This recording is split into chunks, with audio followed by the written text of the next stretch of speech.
جس کی وجہ سے ان کے بچے پریشان تھے۔ بیوروکریٹس نے یہ بیان دیا ہے کہ ہم یہ شہر چھوڑ کر دوسرے شہر میں جا رہے ہیں۔ ایک اور بیوروکریٹ جو کہ DRO ہیں، ان کا کہنا ہے کہ ان کے والد صاحب مسجد میں جاتے تھے، وہاں پہ لوگ ان کی طرف اشارے کر کے تانے کستے سے یہ باتیں کستے تھے۔ تو صدیق جان نے کہا آپ کو اس طرح اگر اپنی جان بچانی ہے تو جو DROs تھے ان کو چاہیے کہ وہ اپنے سامنے قرآن پاک رکھیں اور حلف دیں کہ ہم نے کوئی اس میں دھاندلی نہیں کروائی، ہم نے شفاف عمل کروایا ہے، نہیں تو ان کی جان نہیں چھوٹے گی، عوام یہاں پہ بھی دیکھے گی۔ اور سوشل میڈیا کا طریقہ انصاف نے اس طرح استعمال کیا ہے کہ انہوں نے ہر ضلع میں ہر حلقے میں بتا دیا کہ فلاں فلاں بندے نے یا وہاں پہ دھاندلی کروائی ہے اور وہ اس میں ملوث ہے۔ آپ کو ایک مریم نواز کا بیان یاد ہوگا۔ مریم نواز نے آج سے کچھ ماہ پہلے کہا تھا کہ 2 رستے ہوتے ہیں حکومت میں آنے میں، ایک عوام کا رستہ، دوسرا ووٹ پالش کا رستہ۔ مجھے دوسرا رستہ، وہ کہتی ہے مجھے دوسرا طریقہ بھی بڑی اچھی طرح سے آتا ہے، میں وہ کر سکتی ہوں، لیکن میں وہ کرنا نہیں چاہتی۔ اب مریم صاحبہ سے پوچھے کہ آپ نے وہی رستہ اختیار کیا ہے۔ اگر آپ کو یاد ہو تو آج سے چند ماہ پہلے چلے جائیں تو شہباز شریف نے کہا تھا میں تو اسٹیبلشمنٹ کی آنکھوں کا تارا ہوں۔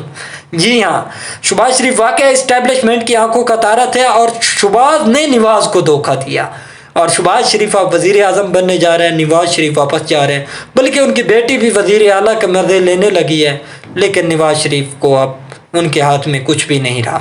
واقعہ شہباز شریف اسٹیبلشمنٹ کی آنکھوں کا تارا بنا، بلکہ شہباز شریف نے ایکٹنگ کر کے بوٹ پالش کرنا ان کو اچھی طرح سے آتا ہے، اور ان کا پورا خاندان ہی اسی طریقے سے سیاست میں ابھرتا ہے اور اسی طریقے سے ہی اوپر آتا ہے۔ تو سوری مریم صاحبہ، آپ اپنے موقع پہ قائم نہیں رہی، بلکہ آپ نے بوٹ پالش والی سیاست سے اوپر آ رہی ہیں، جس سے آپ کو کبھی بھی دلی سکون اور ذہن آپ کا مطمئن نہیں ہو سکتا، نہ آپ عوام میں نکل سکیں گے۔ عوام جہاں پہ بھی ان کو دیکھے گی نعرے بازی ہوگی، تو یہ حکومت چلنی بہت مشکل نظر آ رہی ہے۔ دوسری غیر قانونی گرفتاریوں کا معاملہ، جی ہاں، اسلام آباد ہائی کورٹ نے ڈپٹی کمشنر کو طلب کر لیا ہے۔ انہوں نے کہا ہے ڈپٹی کمشنر جو غیر قانونی گرفتاریاں کروا رہے ہیں، MPO کے آرڈر دھڑا دھڑ جاری کر رہے ہیں ایک پارٹی کے خلاف، شہریار افریدی کے خلاف بھی انہوں نے کیا، اور دیگر رہنما کو، ان کو پیش کیا جائے کل 9 بجے، گرفتار کر کے پیش کیا جائے۔ یہ اسلام آباد ہائی کورٹ کی طرف سے آرڈر آتے ہیں۔ ناظرین، پہلے بھی آرڈر آتے تھے، سپریم کورٹ نے بھی آرڈر دیا تھا جب chief justice Umar Ata Bandial chief justice تھے، تو اس وقت بھی ان پر عمل نہیں ہوا تھا۔ دیکھتے ہیں اس پر کل عمل ہوتا ہے یا نہیں ہوتا۔ دوسری جانب ناظرین، پاکستان طریقہ انصاف کے لوگوں کو ہمیشہ ایک چیز کی بڑی رہی ہے کہ صدر ان کا بیٹھا ہے اس وقت عارف الوی، وہ کچھ بولتا نہیں ہے، وہ اسی طرح ہے، صدر عارف الوی نہیں بولتے، بڑے نفیس آدمی ہیں، مگر کل وہ بولے، کل وہ ایک پارٹی میں بولے، انہوں نے نوجوانوں کو مخاطب کرتے ہوئے بولے کہ کہتے ہیں آپ ایلیٹ ہیں، آپ ایلیٹ ہیں، آپ کو ہلا کر بتایا گیا، آپ کو اس الیکشن نے ہلا کر بتایا، امید کرتا ہوں آپ ہلے ہوں گے۔ وہ کہتے ہیں اسٹیبلشمنٹ کو کہہ رہے ہیں، جس کو کہہ رہے ہیں کہ امید کرتا ہوں آپ ہلے ہوں گے۔ عوام نے آواز مار کر، چیخیں لگا لگا کر آپ کی ترجیحات کو غلط ثابت کیا۔ عوام نے اپنی ترجیحات کو، عوام جن کو چاہتی ہے، عوام نے انہی کو ہی منتخب کیا، لہٰذا آپ کوئی دوسرا تجربہ استعمال نہ کریں، بلکہ ان کو ہی لایا جائے جو عوامی مینڈیٹ کا حق رکھتے ہیں، جو ترجیحات درست ہیں۔ وہ کہتے ہیں جی کہ جو عوام چاہتی ہے آپ کو وہی کرنا پڑے گا۔ وہ کہتے ہیں کہ یہ نہیں کہ اس ملک کی زمین سے تیل نکل آئے گا اور آپ ایک دفعہ تیل نکل آئے گا اور آپ کنٹینیوسلی ترقی کریں گے۔ وہ کہتے ہیں کہ کیا آپ کو لگتا ہے اس زمین سے ایک دم تیل نکل آئے گا؟ تو کنٹینیوٹی آپ کہاں سے لائیں گے؟ کیا ہم مزدوروں کو باہر کے ملکوں میں ایکسپورٹ کر کے ان کو کہیں کہ ادھر سے گل و گلزار بھیجو اور ہم ادھر صحرا بناتے جائیں؟ بولتے بہت کم ہیں عارف الوی، لیکن کمال بولتے ہیں۔ فکرہ دیکھے کہ کیا ہم مزدوروں کو ایکسپورٹ کر کے باہر بھیجیں گے، انہیں کہیں گے آپ ادھر گل و گلزار بھیجو، آپ ادھر ڈالر بھیجو، اور ہم ادھر صحرا بناتے ہیں؟ تو اللہ نے زرعی زمین تو پاکستان کو بھی دی ہے نا، آپ کو گل و گلزار ادھر کھلانے چاہیے۔ وہ کہتے ہیں جن پر ظلم ہوا ان کے ساتھ آپ نے کیا کیا؟ وہ کہتے ہیں پچھلے 2 سالوں میں جو ایک پارٹی کے ساتھ ہوا وہ سب آپ کے سامنے ہے۔ وہ کہتے ہیں کوئی گھر ایسا نہیں کہ شاید سب کو پتا ہو کہ اس گھر میں فلاں پارٹی کا، مین PTI کا نام لیتے ہیں کہ اس کا کون سا نشان ہوگا۔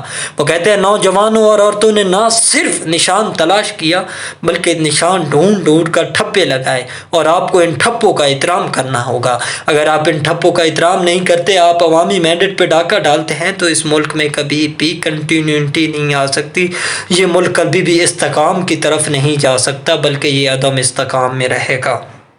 وہ کہتا ہے اس وقت عوام نے مینڈیٹ دیا ہے، مینڈیٹ موجود ہے۔ وہ کہتے ہیں اس وقت عوام نے جس کو مینڈیٹ دیا ہے وہ مینڈیٹ موجود ہے۔ لیڈرشپ ہونی چاہیے، آپ کی ذمہ داری اچھے لوگوں کو مسلط کرنا ہے۔ یہ اشارہ اسٹیبلشمنٹ کی طرف وہ کر رہے ہیں کہ آپ کی ذمہ داری اچھے لوگوں کو مسلط کرنا چاہیے۔ خوب تر نوجوانوں کو وہ دوبارہ مخاطب کرتے ہیں کہ خوب تر دلی لگن کے ساتھ نوجوانوں نے جمہوریت کو مضبوط کرنے کے لیے باہر نکل کر ووٹ ڈالا، مگر اب آپ کو چاہیے کہ آپ ملک پر کیسے لوگوں کو مسلط کرتے ہیں۔ وہ کہتے ہیں جب تک آپ ایک پارٹی کے اوپر مظالم ڈھاتے رہیں گے اور باقی پارٹیوں کے ساتھ آپ بڑے دلی لگن کے ساتھ چلیں گے، ان سے مل جل کے، تو یہ ملک میں استحکام نہیں پیدا ہو سکتا۔ اس لیے چاہیے کہ اس کو مثبت سوچ میں لے کر اس ملک کو آگے بڑھانے کے لیے ہمیں سب کو ایک ساتھ مل کر چلنا ہوگا اور پاکستان کے لیے کام کرنا ہوگا۔ صدر نے بڑا اچھا بیان دیا، بڑی دیر کے بعد بولے، لیکن صدر عارف علوی بولے، کافی کھل کے بولے۔ انہوں نے اور بھی کہا، آف دی ریکارڈ بھی انہوں نے کہا کہ میں دیکھ رہا ہوں جو اس ملک میں چل رہا ہے اور جو کروا رہے ہیں یہ برا نہیں ہو رہا، یہ ملک کے لیے خطرناک چیز ہے، اور اس کو اگر ہم نے بند نہ کیا تو آنے والی نسلیں ہمیں کبھی معاف نہیں کریں گی۔ آنے والی نسلیں ان لوگوں کی پہچان ہے، ان کو وہ ڈھونڈ ڈھونڈ کے ان کو ماریں گی، اور انشاءاللہ جنہوں نے ظلم کیا ہے، مظالم ڈھائے ہیں، ان کی نسلیں تباہ و برباد ہوں گی، اور یہ خود اس دلدل میں پھنسیں گے جن کو انہوں نے پھنسایا ہوا ہے۔ اللہ حافظ و نگہبان۔ ملتے ہیں اگلی ویڈیو میں، تب تک اپنا خیال رکھیے اور اپنے چینل کا خیال رکھیے گا۔ سبسکرائب کرنا مت بھولیے۔ نادر نیوز۔